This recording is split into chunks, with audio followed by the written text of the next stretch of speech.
Mana bu hammomni qaranglar, kattaligini bitta detskiy xona bilan teng. O'rtoqlar, mana shu uyimizda sotuvga chiqyapti. Ko'ringlar, mana toz turgan joyimiz bu mehmonxonamiz. Uyimizda hamma sharoitlari bor. Remontlari o'rtacha yaxshi holatda, kirib yashaydigan holatda o'rtoqlar.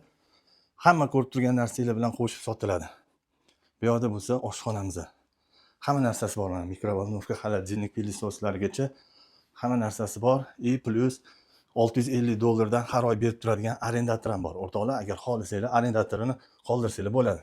Bu bo'lsa podizan qurish eshigimiz, mana shunaqa shkop qilingan. Bunisi bo'lsa yotoqxonamiz o'rtoqlar. Mana.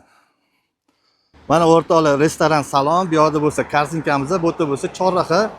To'g'rida bir ostanovka daryoda Buyuk Ipak yo'li metrosi joylashgan. O'rtoqlar, mana shu choyxonani shunda orqasidagi domda kvartiramiz joylashgan. Maydoniga keladigan bo'lsak, kadastr bo'yicha 59 metr kvadrat.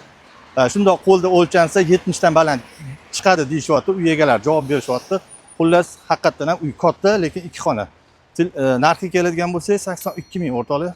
Telefon nomeri videoning tagida bo'ladi. Aloqa chiqaveringlar. Like bosib, tarqatib qo'yish esingizdan chiqmasin.